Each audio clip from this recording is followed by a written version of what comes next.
Have you ever felt betrayed, stabbed in the back? When your trust is broken with a mate, business associate, or even family, how does it make you feel? When someone you trust is unfaithful, how willing are you to forgive them? What if you do forgive them, but they repeat the same action again and again and again? How much time would you need to rebuild trust? And what does that have to do with diversity? Stay with me. What if that person was in a position of power and there was nothing you could do except accept the treatment? Do you see where I'm going? This is a description of the systems, policies, and laws that were created and enforced by the dominant class of the United States, beginning hundreds of years ago. And historically, people of color and immigrants have gotten the short end of the stick. Today, we're talking about systemic or institutional discrimination, specifically racially or ethnically based. But to get a clear understanding of how this racially based discrimination got its roots, we need to share a little history and focus on just a few U.S. legal policies that stifled the progression of people of color and immigrants.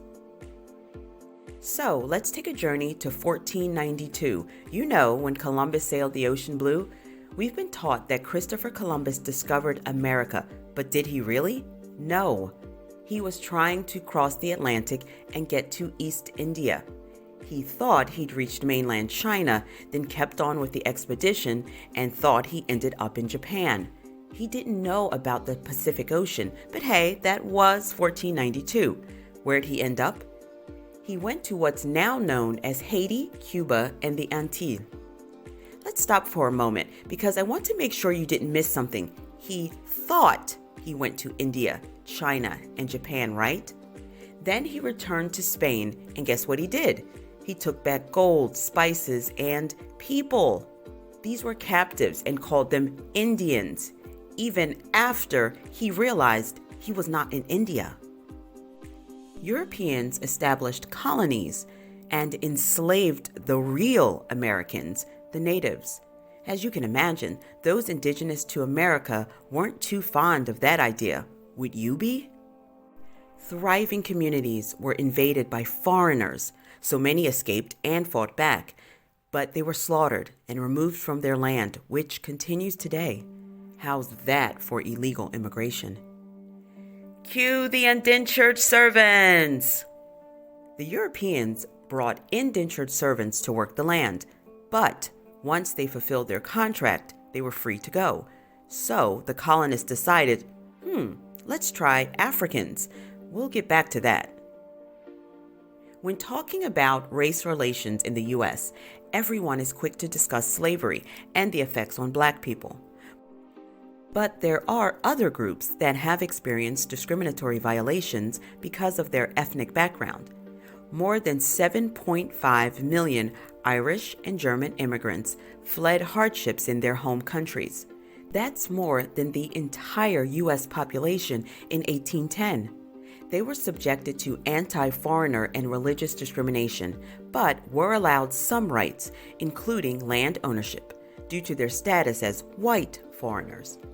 They also provided a labor boom for agriculture, constructing canals, and railroads. After railroad construction ads failed to attract enough white labor, Central Pacific Railroad got the idea to hire Chinese labor. Unfortunately, 20,000 to 50,000 died due to construction, and they only received 30 to 50% of an Irishman's wages. So they went on a week-long strike to demand better treatment and were paid back in 1882 with the Chinese Exclusion Act, which began a rash of discriminatory legislation against Asians. More on that later. Now, all this time, since the 1500s, Spaniards had also been coming to North America, settling in places like Mexico. When the U.S. joined World War I, most of the able-bodied men went to war. So how do you think they replaced lost workers? Let's invite the Mexicans! But after the war and the labor shortage was over, most Mexican migrants went back home. but came back with the Mexican Revolution looking for better opportunities, just like the earlier Europeans, right? Ooh, the Europeans, or now Americans, didn't like that. So they established the U.S. Border Patrol in 1924. In 1929, in order to appease the Ku Klux Klan and other white supremacist organizations, a South Carolina politician named Coleman Livingston Blease officially proposed and criminalized crossing the border. Okay.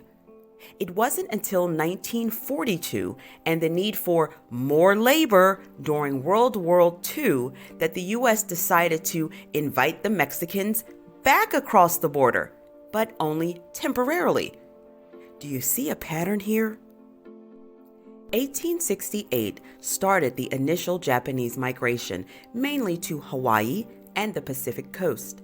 They were barred from the U.S.'s legal and political systems. So they developed their own communities, education, and businesses. But when the Japanese bombed Pearl Harbor, President Roosevelt created military zones and rounded up Japanese Americans throughout the country and forced them into captivity. Canada, Mexico, Peru, Brazil, Chile, and Argentina all decided to send their citizens of Japanese descent to these American camps. We've reviewed a lot about the discriminatory actions against many ethnicities, not just one. This highlights a supremacist mentality that has permeated throughout our history. That's what's considered systemic discrimination. But there's more. The history is incomplete. When people think about systemic discrimination in America, they think about black and white. But you see that nothing can be further from the truth. And the story would be incomplete if we stopped there. For a couple hundred years, African doctors, teachers, scientists, royalty, husbands, and mothers were taken from their native lands, crammed into crowded, diseased boats, and brought to America and forced to work for free. And it was a life sentence until Old Honest Abe came along and issued the Emancipation Proclamation in 1863, and the 13th Amendment was added in 1865. But a change is only as strong as its weakest link. Mississippi was the weakest link. They didn't adopt the 13th Amendment until 1995. And what's worse is, it took them until 2013 to formally ratify the abolishment of slavery into law. Go ahead, look it up for yourself. After the Civil War, Jim Crow, a set of laws created to legalize segregation for anyone that wasn't white, was upheld for about 100 years after slavery. They repealed in 1968, but Uncle Sam had something else up his sleeve.